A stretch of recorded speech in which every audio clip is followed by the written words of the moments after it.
Amigos e amigas, vamos aqui agora nesse bloco falar sobre o recurso de apelação. Tivemos aí uma certa noção no bloco anterior, quando comentamos sobre o rese e aí a dificuldade de conceituar o rese, a apelação, a falta de lógica recursal aqui no processo penal, diferente daquilo que vale no processo civil.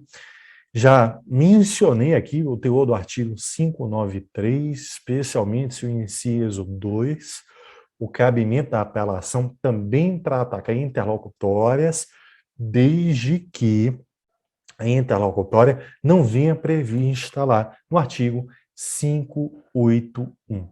Então, não dá para cravar que no processo penal a apelação é o recurso cabível para atacar sempre sentença.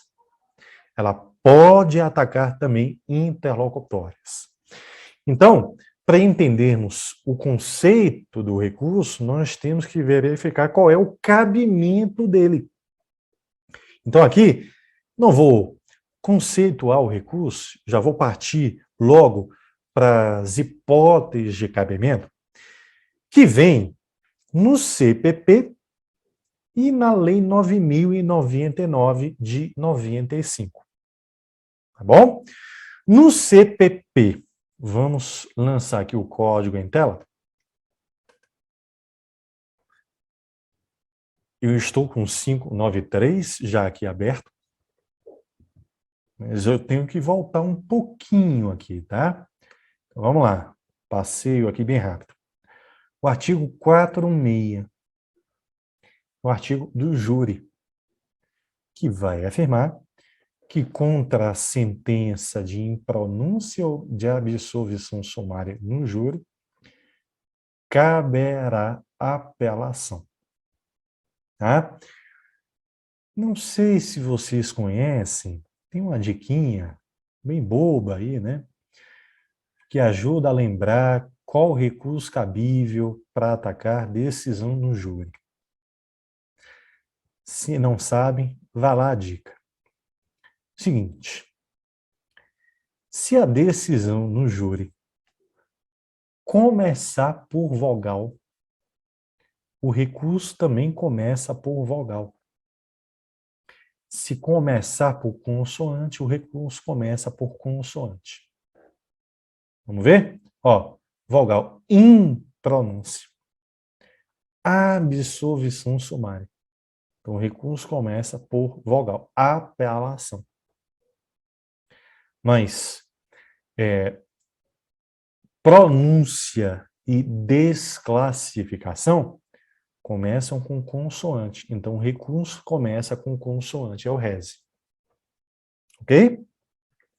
Está aqui, então, o primeiro artigo que cuida do cabimento da apelação.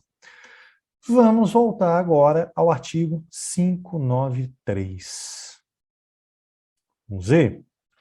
Porque temos nele 3 incisos, e o inciso 3 tem 4 alíneas, né? Então, tem um material aqui bom para comentarmos. Chegamos a ele. O caput vai prever: caberá a apelação no prazo de 5 dias. E daqui a pouco eu comento melhor sobre prazo. Mas eu quero falar agora sobre o cabimento. Inciso 1. Das sentenças definitivas de condenação ou absolvição proferidas por juiz singular. Aqui, nós temos um rol que, comparando lá com o rol do rese, o 581, não é um rol tão pontual, tão casuístico. É um rol um pouquinho mais aberto. Exemplo, quando falamos em absolvição, podemos incluir o que aí? A absolvição própria, aquela do artigo 386 do Código, a absolvição imprópria, aquela em que um juiz absolve o réu porque ele é inimputável, mas aplica em seu favor medida de segurança, Também dá para incluir aí a absolvição sumária, não a do júri. Do júri tem artigo próprio, vimos, 416. Eu me refiro à absolvição sumária lá do artigo 397. Tá bom? Então, tudo isso dá para ser inserido no inciso 1.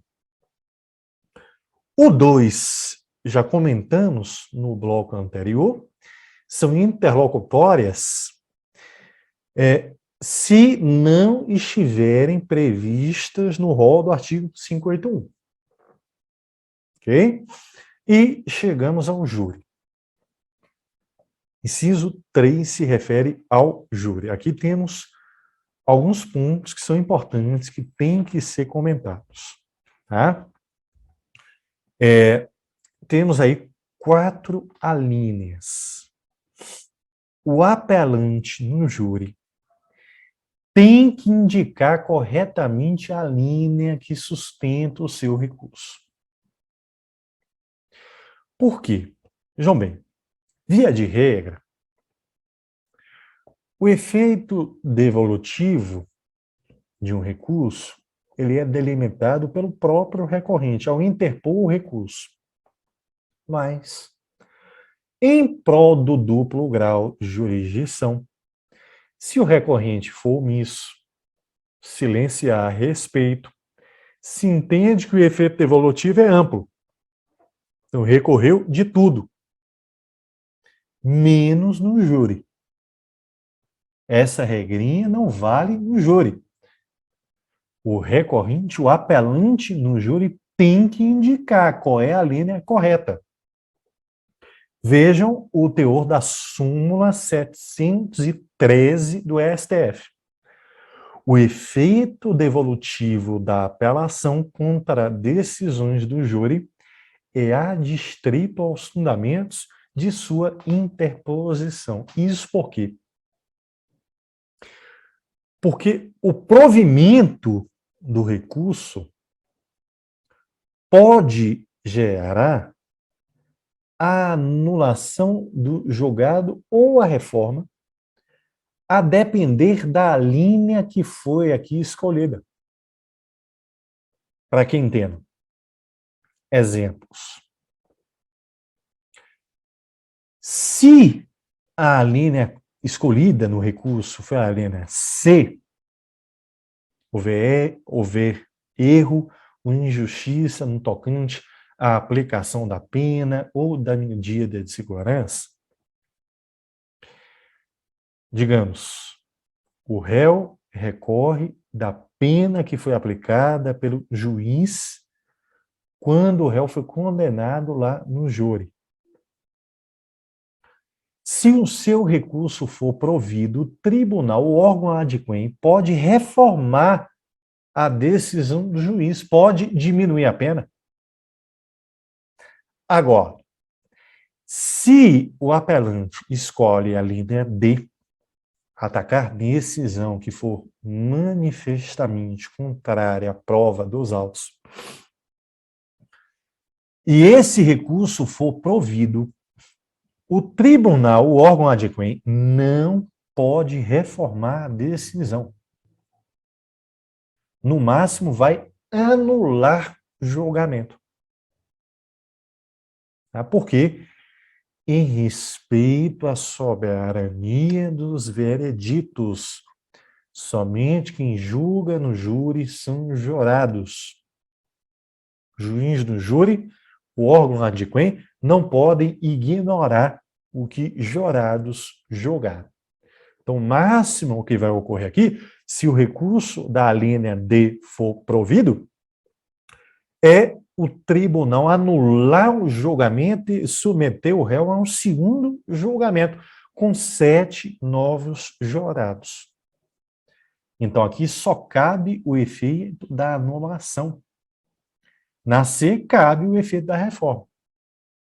Então, o fundamento do recurso tem que ser indicado, tem que ser apontado. Ok? E aí temos muitos pontos que devemos comentar aqui quanto à linha D. É aqui o fundamento que gera maiores discussões. Então, decisão dos jurados manifestamente contrária à prova dos autos. Primeiro ponto. Aí eu vou ao parágrafo 3º. De acordo com ele, só é possível o uso deste recurso, desta apelação com fundamento na linha D, uma única vez. Para evitar esse efeito aí ping-pong. Vai, julga, anula, no julgamento, anula de novo e vai de novo o julgamento. Não se forma cruz jogada nunca. Né? Então, somente uma única apelação com fundamento na linha D de idade. Isso é bem importante. Ok? Isso significa, vejam bem, que somente podemos ter 2 julgamentos no júri? Não. Isso significa apenas que só dá para anular o julgamento pelo provimento deste recurso uma única vez. Mas olha o que pode ocorrer. Exemplo. O réu foi condenado. Ele entende que a decisão dos jurados é manifestamente contrária à prova dos autos. Ele recorre. Se o recurso é provido, o julgamento é anulado, ele é submetido a um segundo julgamento. Nesse segundo julgamento, ele é novamente condenado.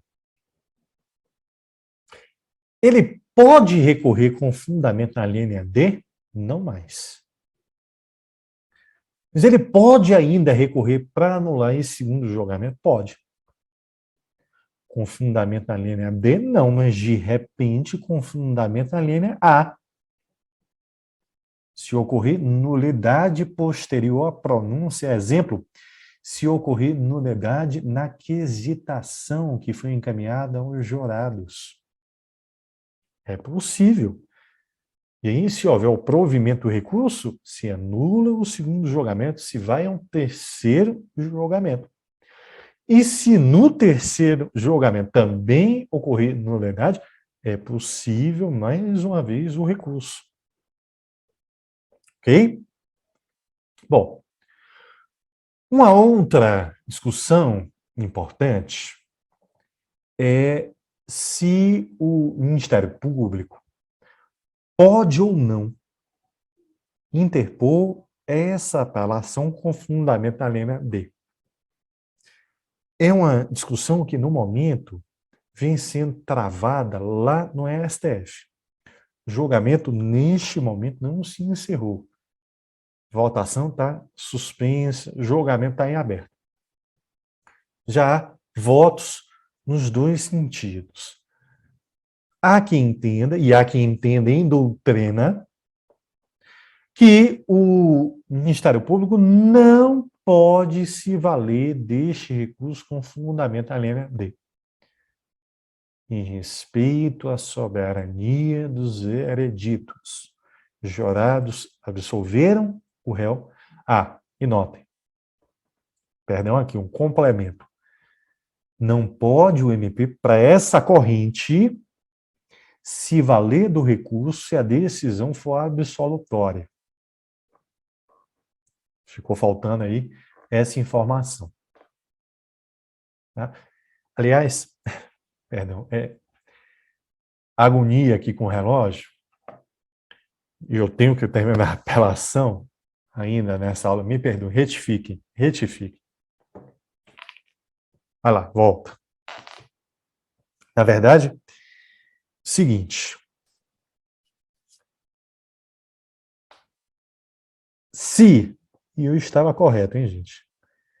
é o problema de gravar aula sem vocês aqui. Mas vamos seguir. E estava correto. Ó, então, para não ficar nenhuma dúvida, vamos lá? Decisão manifestamente contrária à prova dos autos, proferida por jurados. Decisão foi condenatória. Condenatória. O réu pode recorrer? Pode. O MP pode recorrer para beneficiar o réu? Pode. O que pega, e eu vinha falando então certo, ó, se a decisão for absolutória. Absolutória. Tá? O Ministério Público aí pode recorrer para uma parte da doutrina, não pode. Em respeito à soberania dos vereditos. Jurados absolveram. Não é possível isso ser revertido, não é possível a reforma, o veredito absolutório se mantém. Uma segunda corrente discorda. Não, nada disso. Essa norma aqui não limita. Não delimita se o recurso é cabível para atacar decisão absolutória, condenatória, se o recurso pode ser interposto só pelo réu, pelo Ministério Público, enfim. Se a lei não delimitou, deixou em aberto. O Ministério Público pode, então, apelar de decisão absolutória dos jurados manifestamente contrária à prova dos autos. Tende a ser a corrente majoritária. Tende a ser. Inclusive aí no STF. Tá bom? Discussão ainda muito atual, super importante. Saindo um pouquinho do cabimento, vamos falar agora da interposição, e aí tanto em relação à forma quanto aos prazos, o seu processamento também, e eu queria fechar discutindo aqui o efeito suspensivo deste recurso, porque há uma matéria nova em termos, né, que veio com um pacote anticrime. Bom, também aqui existe aquela subdivisão, dois momentos distintos, né, um para interpor, o outro para arrazoar o recurso. Interposição é por petição ou por termo nos autos. Igual ao res. Tá? Razões de recurso aí, documento formal por meio de petição. Aí eu tenho que falar ainda, não falei da apelação no juizado especial criminal. Vamos ver? Seguindo aqui, voltando então, interposição por petição ou termo nos autos, razões recursais, petição, documento formal. Ok? Interposição num juízo a quo, encaminhamento das razões, assim como no RESE, juízo a quo, razões que vão ser apreciadas pelo órgão adquirente. Tá bom?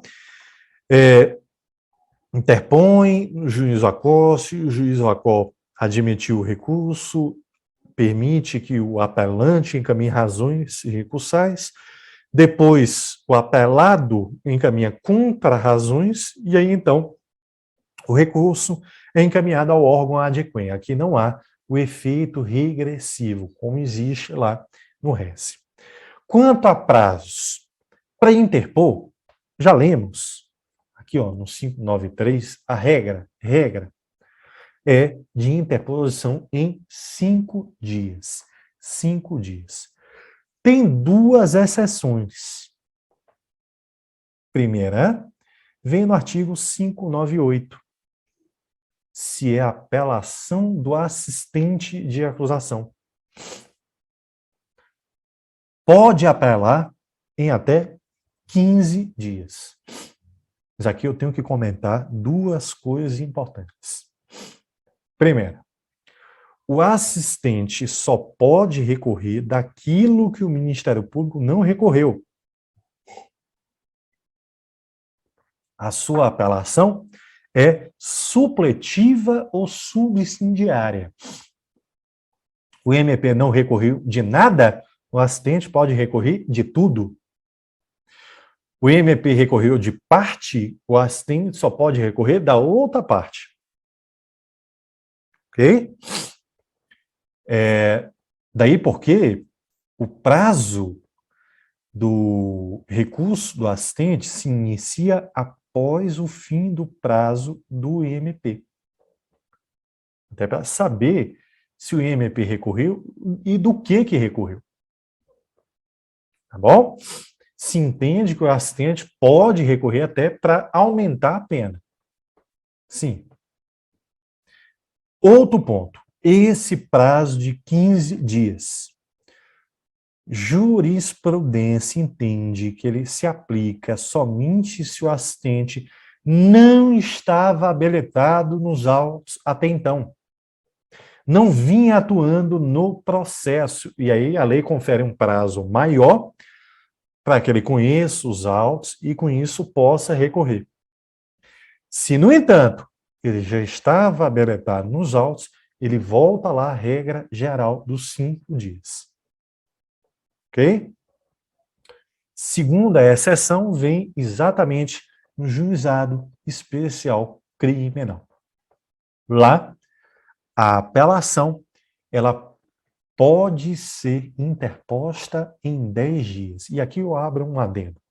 Vamos falar logo aqui da apelação no juizado. No juizado, é cabível o recurso em 10 dias. Só que lá, não há esse desdobramento em 2 momentos. O primeiro para interpor, o segundo para razoar o recurso. Não. Tudo é feito a um só tempo. 10 dias para já interpor e arrazoar o recurso. Tá bom? Apelação no juizado que é julgada pela turma recursal, que é um órgão colegiado formado por 3 juízes de primeiro grau. É cabível a apelação no juizado em 3 casos. Vamos ver? 1.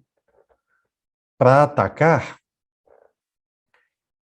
a decisão de rejeição da denúncia ou queixa. Cuidado. Fora do juizado cabe o rese, já vimos aqui. No juizado cabe apelação. Segundo caso, cabe para atacar também sentença homologatória de transação penal.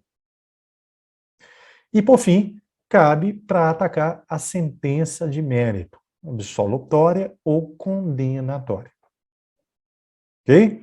Dito isso, fechemos aí o adendo e vamos retomar os prazos. Falei então aqui, interposição 5 dias, regra, assistente 15 dias se não estiver habilitado, juizado 10 dias para tudo a um só tempo. Razões recursais, regra, conforme artigo 600 do Código, tá aí. 8 dias. 8 dias é a regra. Tá? Excepcionalmente, 3 dias. Isso vai ocorrer quando? 2 casos. 1. Se a apelação é interposta pelo assistente de acusação. Vejam bem, ele pode interpor em 15 dias ou 5. Ele vai arrazoar em 3 dias. Segundo caso, se a apelação envolver contravenção penal. Lembrando, no entanto, que contravenção penal é infração de menor potencial ofensivo. E se ela estiver no juizado, segue o prazo de 10 dias para tudo e a um só tempo. Se estiver fora do juizado, aí sim, obedece esse prazo especial. Tá bom? Para concluirmos a apelação, eu queria destacar a questão do efeito suspensivo. Aliás, antes, não, tenho que falar o seguinte. o 593, parágrafo 4º, que consagra uma regrinha da unirrecorribilidade das decisões. Quando cabível a apelação, não poderá ser usado o rese, ainda que somente de parte da decisão se recorra. Tá? Então, aqui, ó, entre um recurso e outro, a lei prefere a apelação porque é um recurso mais completo. Tá? Então, decisão, digamos, no júri, 2 crimes, homicídio na forma tentada e aborto. Para o homicídio na forma tentada, a decisão foi de desclassificação. Para o aborto foi de impronúncia. Desclassificação por si só comporta o rese. Impronúncia por si só comporta apelação.